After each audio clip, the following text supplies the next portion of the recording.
Hello, and a very warm welcome to English Made Easy. It is so good to have you here with me today. If you're new here, our mission is simple. We learn English together in the easiest, most natural way possible. We don't just memorize lists of words. We talk about real things, important things, difficult things. We learn to think, to argue, and to express ourselves with power and with confidence. Today's topic is a heavy one, I know. It's something that people feel very strongly about. But that is exactly why we must talk about it. We are going to dive deep into the debate on gun control in the United States. And by the end of our time together, you're going to be armed, not with a weapon, but with some incredibly powerful, advanced vocabulary that will let you discuss complex ideas with anyone. I'm not going to spoil the words for you now, but trust me, these are the kinds of words that make people stop and listen. They are words that will help you in a university debate, in a business negotiation, or even just when you want to explain your own deep feelings about something important. Now, I know what some of you might be thinking. This is a political topic. I don't want politics, I want English. And I hear you. But language lives in the real world. And the most useful language is the language we use to discuss the world around us. I am going to build a strong case for more gun control. That is my view. But I promise you, I see the other side. I understand the counter-arguments, the reasons people feel differently, and we will talk about those honestly and with respect. In fact, I challenge you. As you listen, if you disagree, if you have a counterpoint to what I'm saying, please write it down. Let me know in the comment section below. It would be so interesting to hear from you because that's how we all learn. I'll speak with a natural rhythm of a native speaker so you can practice hearing and speaking English as it's really used. Ready? Let's begin. So, why this topic? Why now? Because just a short time ago, on September 10th, 2025, something happened that shocked the United States. A man named Charlie Kirk, a very famous and often controversial conservative activist, was killed. He was assassinated.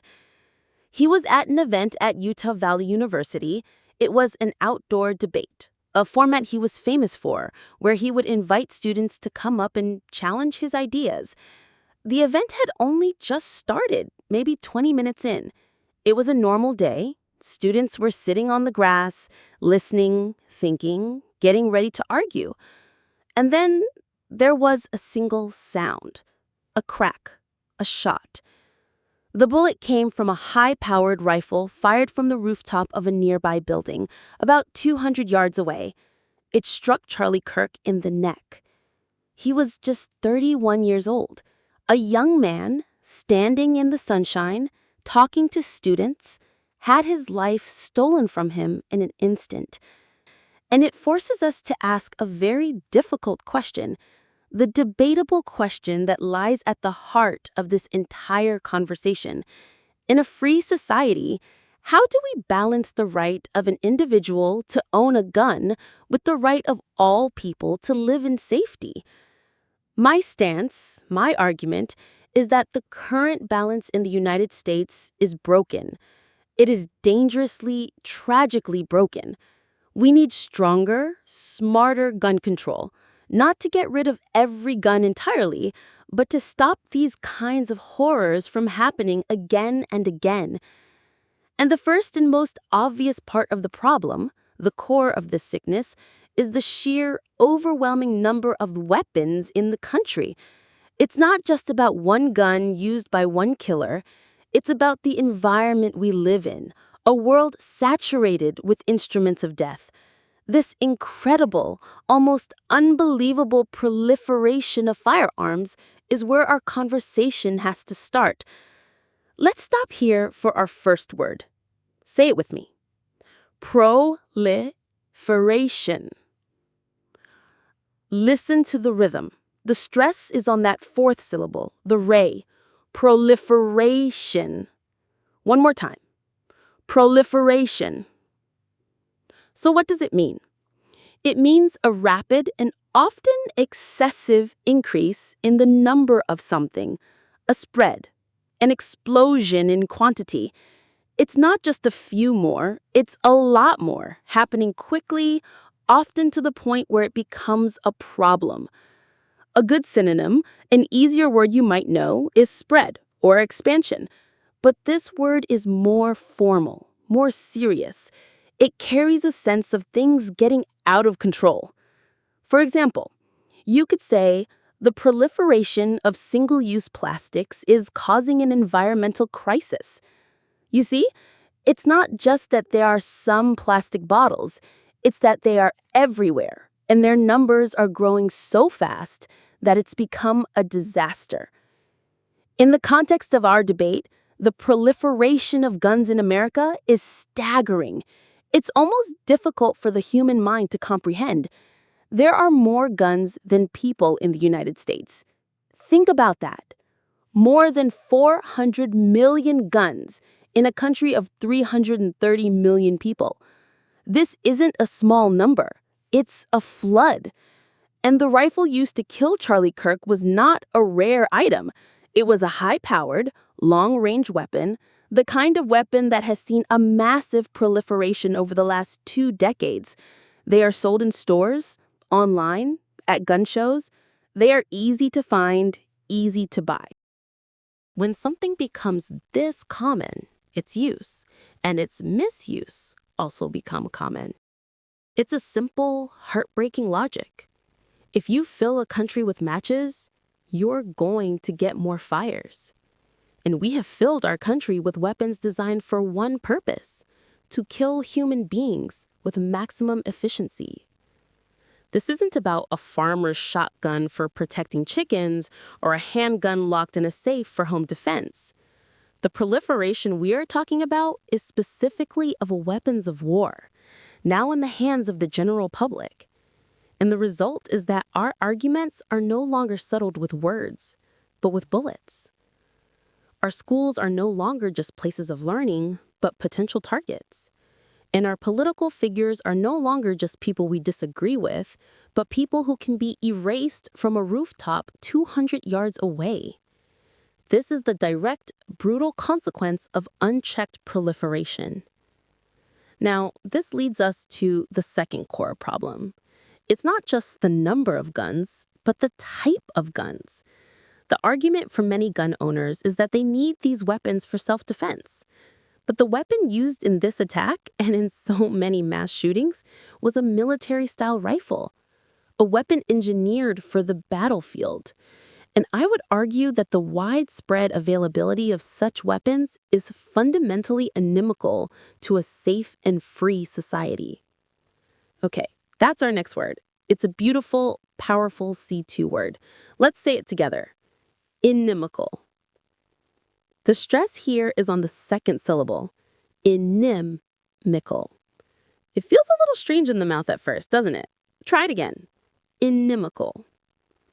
So, what does this word mean? If something is inimical to something else, it means it is harmful, hostile, or obstructive to it. It works against it. It's like putting salt in a garden. Salt is inimical to the health of the plants. They cannot grow. They cannot thrive. Some easier synonyms would be harmful, hostile, or destructive, but inimical is more precise. It suggests a fundamental conflict, two things that just cannot exist together in a healthy way. For instance, you could say, a constant atmosphere of criticism is inimical to a child's self-esteem. The criticism actively works against the self-esteem, destroying it. Or, censorship is inimical to a true democracy. The two ideas are enemies. So, when I say that the availability of military-grade weapons is inimical to a safe society, I am saying that these two things are in direct opposition. We cannot have both. A society where any person can easily buy a weapon that can fire dozens of rounds in a minute, a weapon designed to pierce body armor, a weapon that can kill from hundreds of yards away, that society cannot, by definition, be a truly safe one. It's a society living under a constant, low-level threat. The purpose of a weapon like the one that killed Charlie Kirk is not self-defense in a home. Its purpose is to project lethal force over a distance. Its purpose is to inflict mass casualties. It is a tool of war. And allowing these tools of war to be treated like any other consumer product, like a toaster or a smartphone, creates a reality that is inimical to peace. It's inimical to debate. It's inimical to the very idea of a civil society where we resolve our differences through conversation. How can you have a real prove me wrong debate, like the one Charlie Kirk was trying to have, in a country where someone can prove you wrong with a rifle? The very existence of these weapons in our communities poisons the well. It makes violence an ever-present possibility, a dark shadow that hangs over every political rally, every protest, every school day. It's simply and deeply inimical to the world we say we want to live in. Of course, at this point, you might be thinking, but what about the Second Amendment? What about the right to bear arms? This is a powerful and deeply felt part of American culture, and we cannot have an honest conversation without addressing it. For millions of Americans, this right is not just a law, it's a core part of their identity. They believe this right is absolute, sacred, and must never be touched. To them, the right to own a gun is inviolate. And that's our third C2 word. It's a fantastic one. Say it after me. Inviolate. The stress is on the second syllable, that vi. Inviolate. Practice it a few times. Inviolate. So, what does this word mean? If something is inviolate, it means it must be kept safe, pure, and must never be broken or disrespected. It's a very strong word. It implies something is sacred or untouchable. Good synonyms are untouchable, sacred, or unbreakable. If you make a solemn promise to someone on their deathbed, you might consider that promise to be inviolate. You would never, ever break it. In international law, the principle of diplomatic immunity is supposed to be inviolate. You cannot arrest a diplomat. So, when a gun rights supporter says the Second Amendment is inviolate, they are not just saying it's a good law. They are saying it is a sacred principle that cannot be compromised. They believe it was given to them by the founders of the country to protect them from all threats, including a potentially tyrannical government. It is, in their worldview, the ultimate guarantee of freedom. And they see any attempt at gun control not as a public safety measure, but as an attack on this inviolate right, an attack on their very liberty. And we have to acknowledge this feeling is real. It is a genuine belief held by millions of good, honest people. They are not evil. They are not monsters. They are often parents, neighbors, and colleagues who look at the world and see danger, and they believe a gun is the only sure way to protect their families. This is the heart of the disagreement. It is a clash of two fundamental worldviews. One side sees the proliferation of guns as inimical to safety. The other sees the right to own those guns as inviolate. But here is where I must challenge that idea. Can any right truly be inviolate if it leads to the destruction of the most fundamental right of all, the right to life itself? No right exists in a vacuum. Your right to swing your fist ends where my nose begins. And the right to own any weapon you want, a right interpreted in the most extreme way, is now crashing violently into the right of students to go to school, of people to attend a political rally, of a young man to engage in a public debate without being killed. The founders of the United States who wrote the Second Amendment used muskets, single-shot, slow-to-reload weapons, They could not have imagined a world with rifles that can fire 60 rounds in a minute. To treat their words as inviolate and apply them without change or context to a world they could never have foreseen is a dangerous form of blindness. A right that cannot be questioned, a right that cannot be balanced against the public good, is not a right. It is a dogma. And dogmas, when they are armed, are the most dangerous things in the world. The negative impact of this armed dogma is a deep and corrosive poison that spreads through the veins of a society. It's not just in the spectacular, horrifying moments like the assassination of a public figure. It's in the everyday fear. The school lockdown drills where little children are taught to hide silently from a gunman. The way we look over our shoulder in a movie theater or a supermarket. This constant, low-level anxiety has a deeply pernicious effect on the nation's psyche. Here is our next word, and it's a brilliant one for describing this kind of damage. Let's say that. Pernicious. Pernicious. The stress is on the second syllable. Pernicious. One more time with feeling. Pernicious. What does it mean? Pernicious means having a harmful effect, especially in a gradual or subtle way. It's not like a punch in the face, which is immediate and obvious. It's more like a slow-acting poison or a disease that weakens you over time without you even realizing it. Easier synonyms would be damaging, destructive, or harmful. But pernicious carries that special meaning of being subtle, sneaky. It's a harm that creeps in. For example, we could say, gossip can have a pernicious effect on an office environment, slowly destroying trust between colleagues. Or, the belief that you have to be perfect is a pernicious idea that can lead to anxiety and depression. You see, it's a harm that works quietly in the background, but the results are devastating. And this is exactly what the culture of unchecked gun ownership does to a country. The pernicious effect is that it changes how we see each other. Our political opponents are no longer just people we disagree with. They can become enemies who might pose a physical threat. A simple traffic dispute can escalate into a shooting. The very fabric of social trust is eaten away, thread by thread.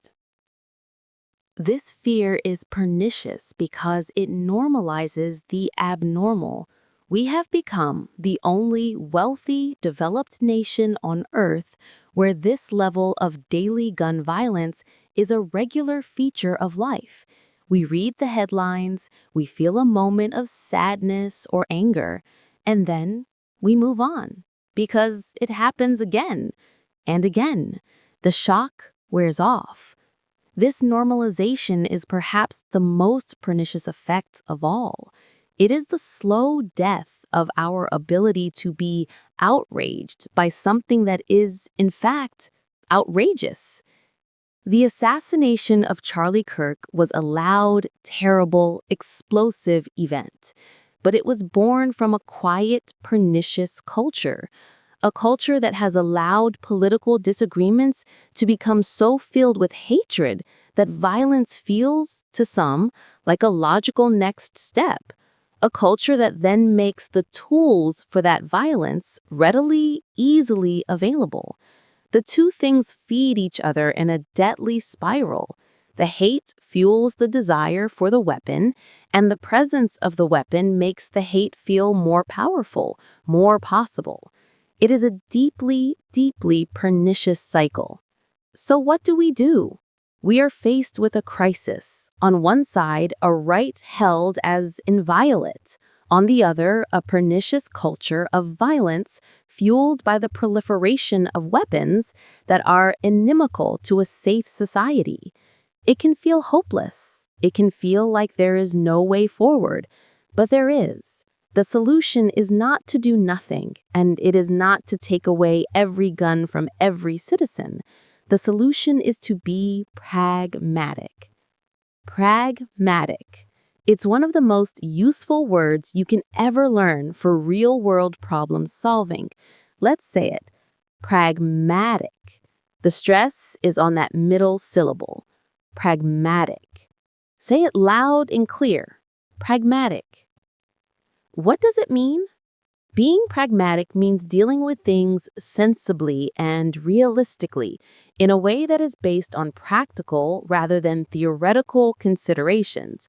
A pragmatic person is someone who asks, what will actually work, not what is my perfect ideal solution.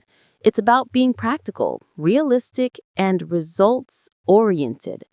Good synonyms are practical, realistic, or sensible. If you're planning a trip with very little money, you have to be pragmatic. You can't dream of a five-star hotel. You look for a clean, affordable hostel. You solve the real problem in front of you with the resources you have. A pragmatic approach to gun control in the United States means we have to accept the reality on the ground.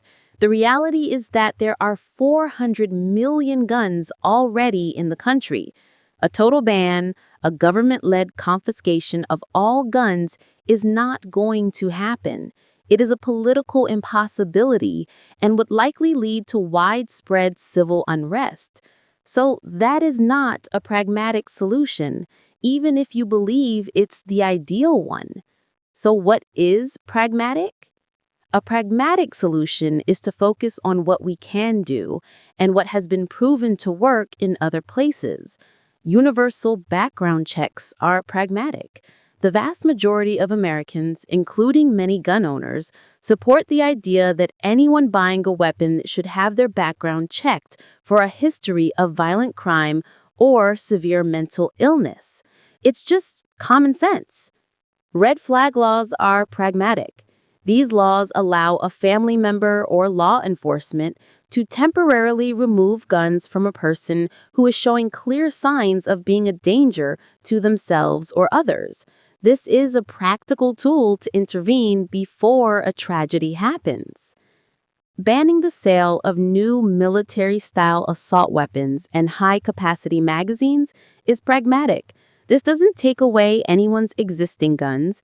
It doesn't take away handguns for self-defense or rifles for hunting. It simply says, as a society, we are going to stop the proliferation of the specific class of weapons that are most often used in mass killings. It is a practical step to limit the availability of the most dangerous tools. Mandatory training and licensing, just like we have for driving a car, is pragmatic. A car is a dangerous machine, so we require people to prove they know how to use it safely before they can operate it on public roads. A gun is an infinitely more dangerous machine. Requiring a similar level of proven competence is a sensible, pragmatic step. None of these ideas infringe upon the core right of a law-abiding citizen to own a firearm for self-defense or sport, but together they would create a system that is far safer than the one we have now. They are not based on an ideology. They are based on evidence and practicality. They are the pragmatic path forward, a middle ground between doing nothing and doing the impossible. This isn't about destroying a culture. It's about making that culture responsible. It's about building a country where we prove each other wrong with words and never again with bullets. The choice is not easy, but it is clear. We must choose life. Do you agree? Do you think these points make sense, or do you see it differently? Write it down in the comments section. Let's continue this important conversation together. Thank you so much for listening and for learning with me today. If you want to improve your English faster, the best thing you can do is listen every single day. Make it a habit. Your brain will thank you for it. Until next time, take care.